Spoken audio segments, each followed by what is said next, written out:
saya akan beralih ke jurnalis MGN lainnya, pemirsa, Jose Nicole dari Rumah Sakit Koja, Jakarta Utara. Jose, selamat malam.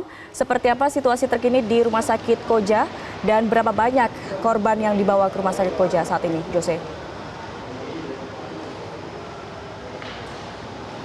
Ya, selamat malam Gadis. Betul sekali, Rumah Sakit Koja ini menjadi salah satu rumah sakit rujukan tempat korban kebakaran di depo kilang minyak Pertamina Pelumpang untuk menjalankan perawatan di sini. Dan berdasarkan informasi yang kami dapatkan dan kami masih akan terus menambah informasi terbaru, hingga saat ini ada total 13 korban yang dibawa ke RSUD Koja. 10 diantaranya merupakan orang dewasa dan 3 diantaranya merupakan anak-anak. Namun tadi kami awak media juga sudah coba untuk mengkonfirmasi sejauh mana korban ini dirawat dan seberapa parah lukanya, dan dapat kami informasikan Gadis, bahkan hingga saat ini masih ada terus ambulan yang berdatangan ke rumah sakit Koja ini. Dan juga dari informasi yang kami dapatkan bahwa ambulan yang dikeluarkan untuk membawa para korban ke RSUD Koja ini tidak hanya berasal dari ambulan Rumah Sakit Umum Darurat Koja, tetapi juga kami melihat ada beberapa ambulan, diantaranya adalah mungkin ambulan dari lembaga swadaya masyarakat dan juga ambulan-ambulan dari beberapa instansi negara lainnya seperti di dokter kepolisian ataupun dan lain sebagainya.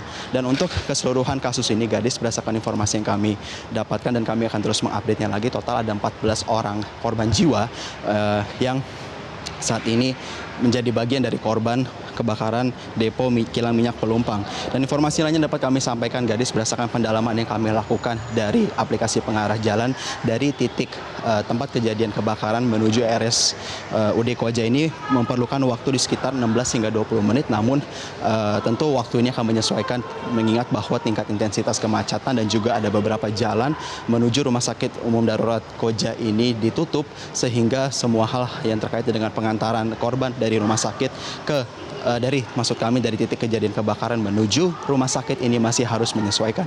Dan hari ini Gadis, di RSUD Koja ini masih terus berdatangan korban kebakaran, dan berdasarkan informasi yang kami dapatkan di RSUD Koja ini sebentar akan dilakukan konferensi pers yang dipimpin langsung oleh Wakil Direktur di bidang keuangan Ibu Endah Purwaning Tias dan juga Wakil Direktur bidang pelayanan Ibu Naila Bangdesep. Naila. Ya, Jose, bagaimana kondisi para korban saat ini yang dibawa ke Rumah Sakit Koja dan apakah mereka didampingi keluarga? Seperti apa keluarga kemudian bisa menghampiri para korban untuk menjenguk atau juga mencari informasi?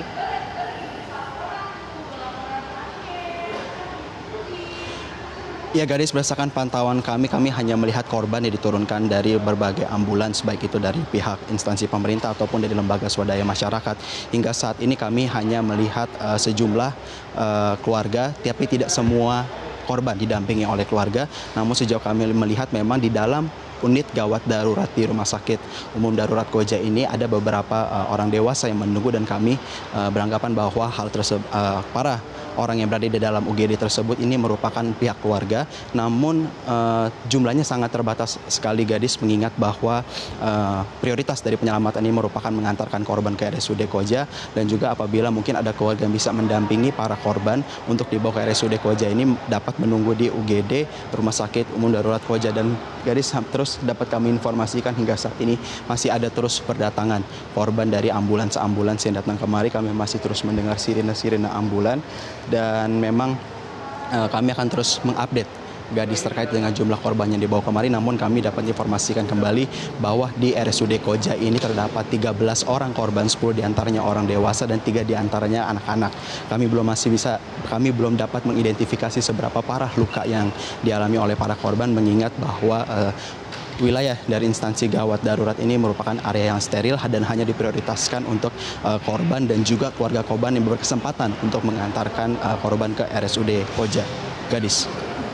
Ya, Jose, bisa Anda konfirmasi apakah para korban yang dibawa ke Rumah Sakit Koja ini adalah korban terdampak dari area permukiman atau warga permukiman sekitar Koja, atau korban yang terdampak dari lokasi kebakaran depo Pertamina Pelumpang?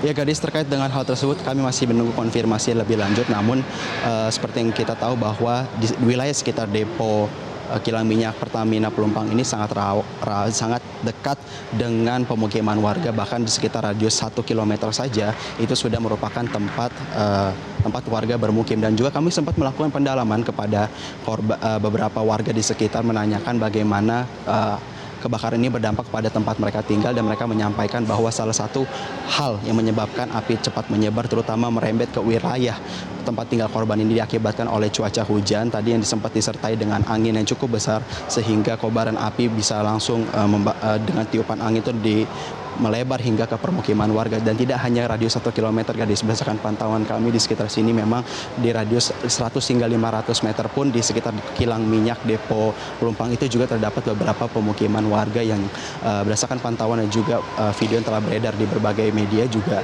rumah warga terdampak akibat kebakaran ini. Namun terkait dengan apakah korban di sini merupakan korban yang merupakan pekerja di kilang minyak ataupun para warga sekitar, kami akan menunggu konfirmasi lebih lanjut terkait dengan hal tersebut, gadis. Baik, Jose Nicole. Lalu Jose, seperti apa perawatan yang dilakukan oleh petugas medis di sana untuk para korban? Kami konfirmasi lagi untuk 13 korban yang dibawa ke Rumah Sakit Koja ialah korban luka bakar. Tidak ada korban meninggal dunia. Seperti apa, Jose?